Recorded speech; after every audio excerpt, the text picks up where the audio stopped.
Grundregeln. Aber eigentlich gar nicht. Es geht einfach darum, Touchdown zu machen und einander möglichst zu schlagen. Ja, hauptsächlich. Und jeder, den du verschlagen hast, der gibt auch irgendwie Punkte, oder? Ja, genau.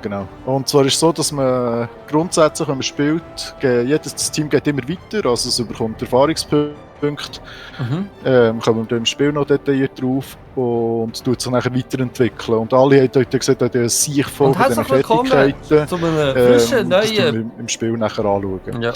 Ganz, ganz wichtig, ich habe hier 2 Spieler mit Level 2 und einen auf Level 3. Okay, ja.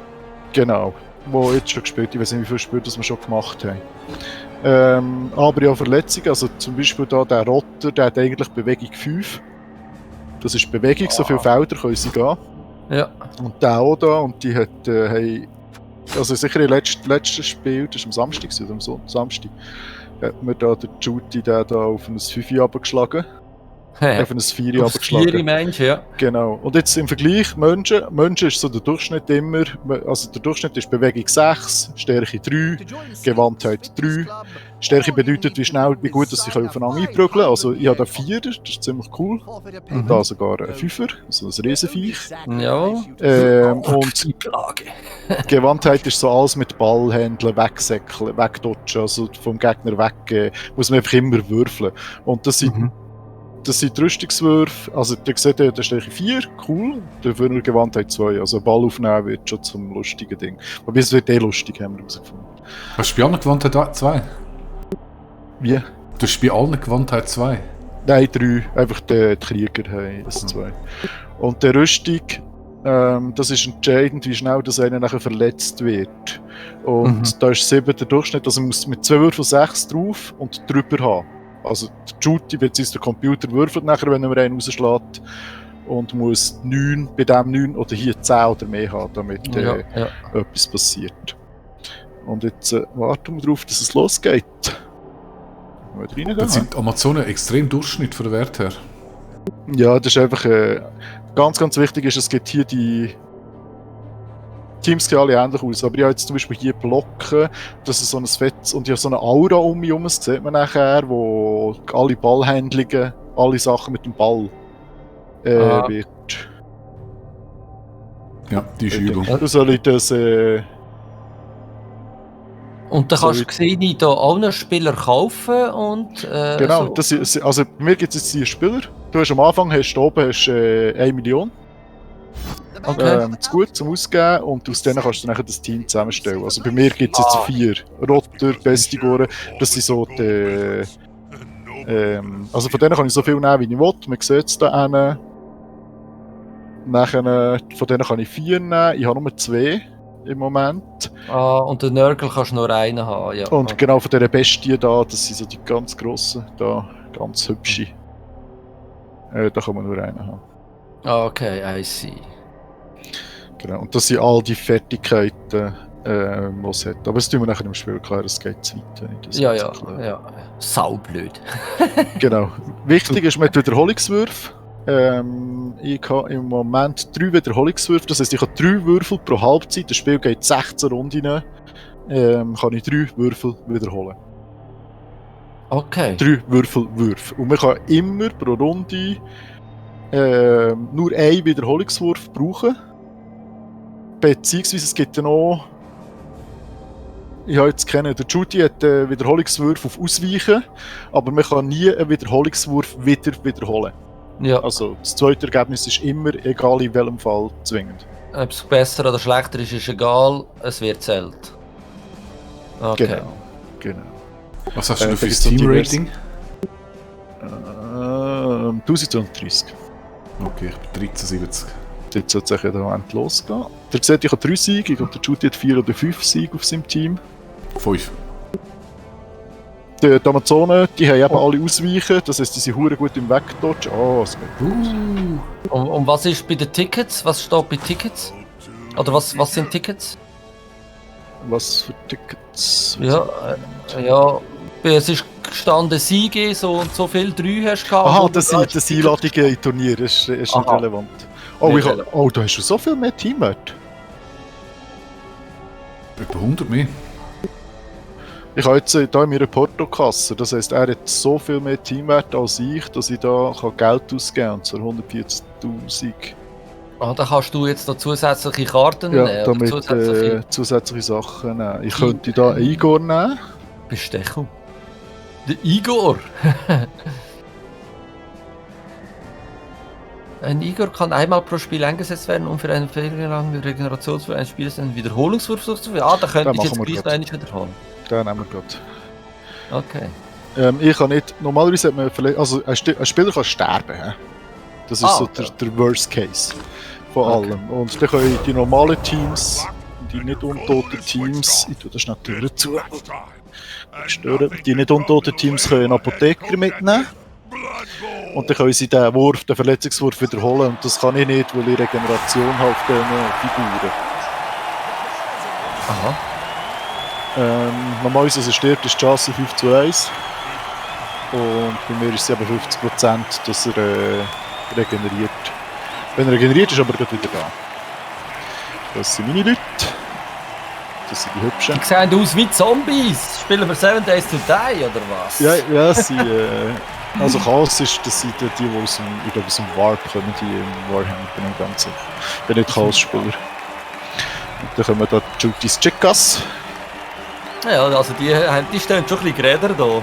Sie sind natürlich hübscher. Ein bisschen vollbusiger vor allem. Wir spielen in einem Ork-Stadion. Bei wem daheim das immer ist. So.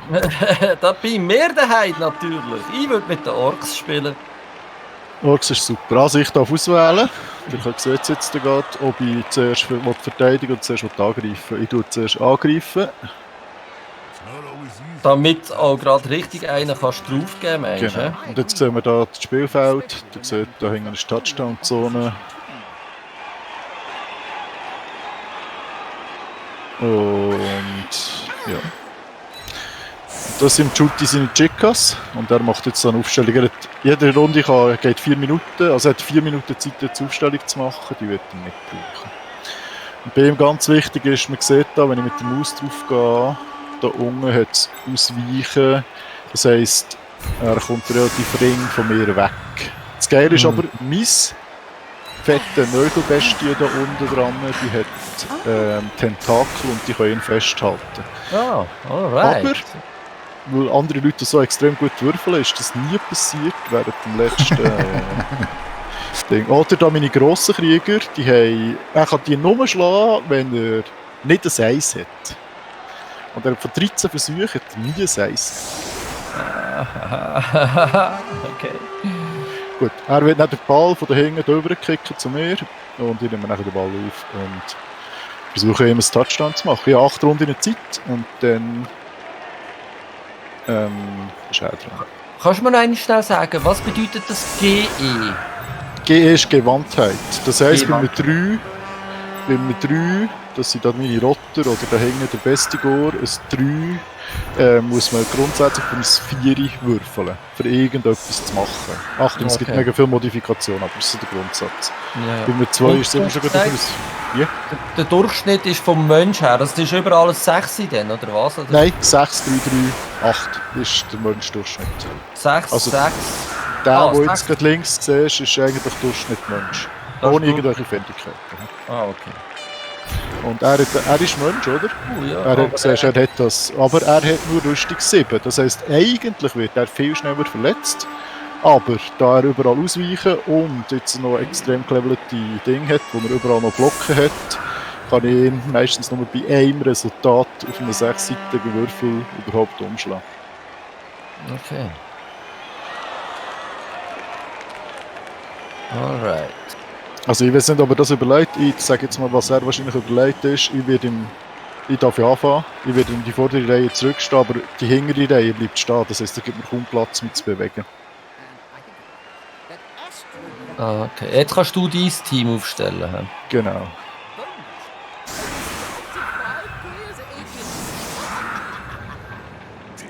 Und vielleicht kannst du mir jetzt das beantworten, Judy, aber ich mag mich irgendwie daran erinnern, beim Eis hast du noch irgendwie mit den Fans, irgendetwas ist doch mit den Fans, die hätten können irgendwie noch am Anfang einen Unterstützungswurf geben oder irgendwas. Ja, es gibt, sobald ich den kicke, gibt es ein Zufallsereignis, es kann alles Mögliche eintreten, positiv, negativ, für den einen, für den anderen oder beides gemeinsam.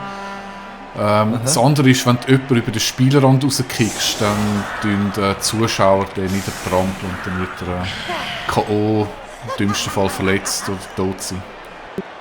Aha, irgendwie, ich habe doch gewusst, Fans haben auch einen grossen Einfluss, also besser gesagt Hooligans, hä? Ja, das hat eigentlich nur Hooligans in dem Spiel.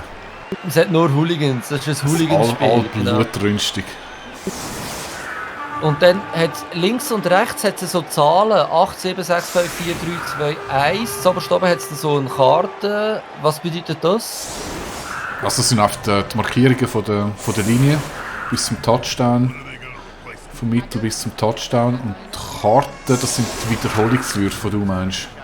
Das hat er Simon vorher gesagt. Also wenn er jetzt ultra schlecht... Du hast 5 Wiederholungswürfe.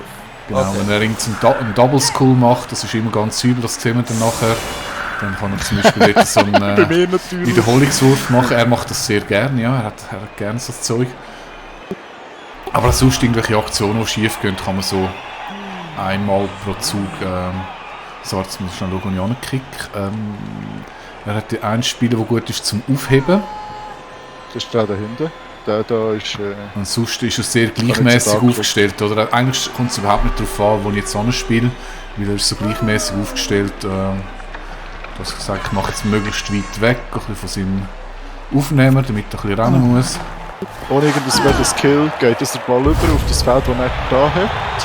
Oh, das ist jetzt, nach jedem Anspiel gibt es so ein Anspielergebnis. Ich bekomme einen zusätzlichen Wiederholungswurf in dieser Halbzeit. Wer hat da wieder Würfelglück? Das ist doch mal geil. Und, schau, das kann man gar nicht, oder? Du siehst, der Ball ist da hinten und es geht wieder los mit dem Judy Power, Judy Chicken Power. Ja, der jetzt gerade einen gratis Wiederholungswurf bekommen hat, ist am Jammern.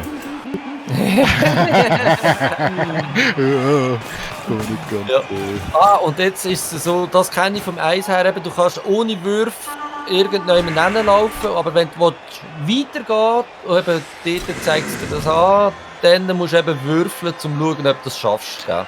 Genau, ich habe jetzt einfach die 5 kann ich und das andere nennt sich Go For It.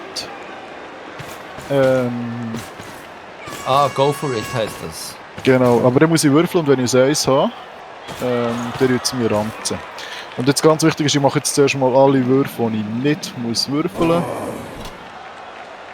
Also machst du alle Züge, die du nicht alle Züge, die ich nicht muss würfeln, genau.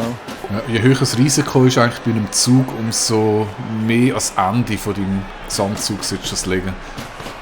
Weil es kann sein, dass, wenn es darum geht, deine ganze Runde abgebrochen wird. Werden wir dann auch noch sehen, wenn der Skara wieder Doppelskulls macht. Okay. Also ich habe jetzt dahinter den Ball geholt und ich kann daher mit 3+ kann ich ihn aufnehmen. Ich kann ihn wiederholen, weil ich da Fertigkeit habe, Ball aufnehmen. Das werde ich hoffentlich mal schaffen. Das ist ein bisschen, die Steuerung ist ein bisschen weniger schlau, finde ich, als ich habe es geschafft. Wir haben es nicht gesehen. Ich könnte jetzt theoretisch noch weiterlaufen. Es ist echt mühsam. Du kannst da hängen, aber fast nicht. Ich könnte jetzt da weiterlaufen, aber dann müsste ich würfeln, das mache ich nicht. Und jetzt schlagen wir da noch die sogenannte Line of Scrimmage von Judy zusammen. Jetzt bekomme ich 2 Würfel, kann würfeln und jetzt kann ich ihn entweder schieben oder ich gehe ab. Ich könnte jetzt einen Wiederholungswurf nehmen, nehme ich nicht, ich schiebe ihn jetzt einfach da weg. Bleibe aber selber stehen. Dann schiebst du ihn einfach nicht hinterher, ne? Genau. Also du kickst ihm eigentlich eins in Ranzen, dass er hinterher geht. Genau. So meine Chicas haben keine Ranzen, die sind super schlau. Kannst du jetzt den doppelt schieben? Oder immer nur Nein, du hast einfach immer Anzahl Würfel, du kannst einfach einen auswählen. Okay. Ja. Und das war jetzt einfach Schieben wieder und jetzt haben wir entweder ich gehe down oder er geht down. Und das machen wir jetzt natürlich. Mit einem riesen Penis. Verteidiger am Boden.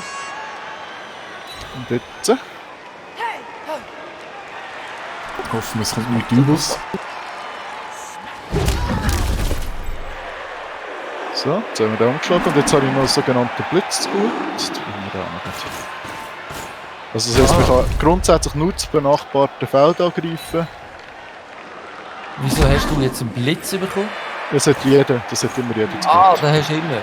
Ein Blitz, also pro Zug. Pro Zug ist ein Blitz zu gut. Und du siehst jetzt, ich stehe bei keinem einzigen direkt, also der am Boden, aber der muss zuerst aufstehen. Das heisst, er kann mich nie angreifen, er hat genau einen Blitz, den er auf mich einschlagen kann. Okay. Und du rechnest jetzt damit, dass er in dem Fall dich jetzt nicht wird können zu Boden machen? Ja, das ist nicht gesagt. Er hat einfach einen Blitz. Also er kann ein einziges Mal überhaupt versuchen, mehr Boden zu machen. Er kann jetzt natürlich draussen durchprobieren, das wird er höchstwahrscheinlich wollen. Also er probiert mich jetzt einzukesseln, ja. damit ich da nicht meine... Und noch schnell etwas anderes. Die Frau, die jetzt dort am Boden liegt. Also das ist politisch inkorrekt. Genau, die habe ich umgeschlagen mit dem gelben Ding. Und nachher, das sieht man jetzt hier unten. Warte, ich kann euch das zeigen. Das war da gewesen. Ich habe da. Dann hat er eine Rüstungswurf. Sobald er am Boden ist, muss er eine Rüstungswurf machen. Und die hat jetzt sogar ein 7. So nicht gewürfelt, können wir schauen. Ich hätte das 8 müssen haben und habe ein 4 und ein 1, also 5 gehabt. Das heisst, er geht einfach auf den Rücken, er kann diese Runde wieder aufstehen, er kann aber nicht angreifen, ausser er braucht den Blitz. Aha. Okay, also die hast du jetzt einfach schnell für eine Runde out gemacht. Am Boden gemacht, ja. Und er kann jetzt mir nicht direkt angreifen. Er blitzt mir jetzt da den schon verletzt Ding. Okay, jetzt haben wir, das ist Blocken. Das heisst, beide gehen runter. Jetzt ist es so, dass er hat Blocken, da. Und wenn ihr das seht, sieht man, Fertigkeit Blocken verhindert, dass ein Spieler nach einem Block, also das, durch das Würfelergebnis Bows Down zu Boden geht. Also er ist bleiben stehen, weil er die Fertigkeit hat, ich bin leider am Boden. Okay. Aber es ist schon nicht weiter passiert, er hat 7 gehabt, er muss 9 haben Rüstung und hat 7 gewürfelt. Und sieht immer unten am Bildschirmrand, sieht man nicht so gut. Nein, ich blende das mal, ich blende das aus. Okay. So.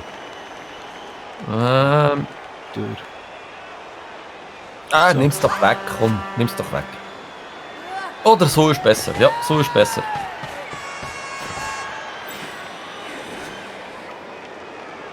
Jetzt haben wir nicht aufgepasst. Oh, Scheibe, hä? Ich habe auch nicht aufgepasst. Genau, also er setzt mit unter Druck. Er kommt von links. Ja, er probiert jetzt da durch mehr Druck zu machen. Er umläuft jetzt einfach da. Und ich habe ja da in der Mitte mich ziemlich abgesichert. Daher werde ich nachher plus minus laufen. Und er hat jetzt auch nicht unbedingt Lust, zu mir herzustehen, weil sonst kann ich ja nachher hinschlagen. Ja, klar. Er könnte jetzt noch mit dem Zeug herkommen, aber die grossen, die Krieger, die sind stärker als seine.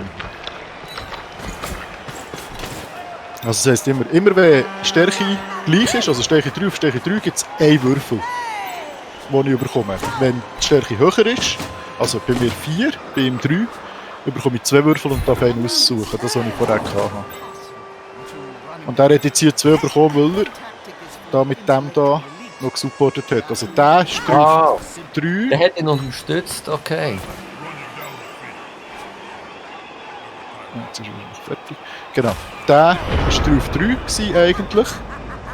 Aber mit ihm zusammen hier hat er 4 bekommen. Also der hat ihm meist gegeben, das sieht man, wenn man anguckt. Du bist dran. Jetzt haben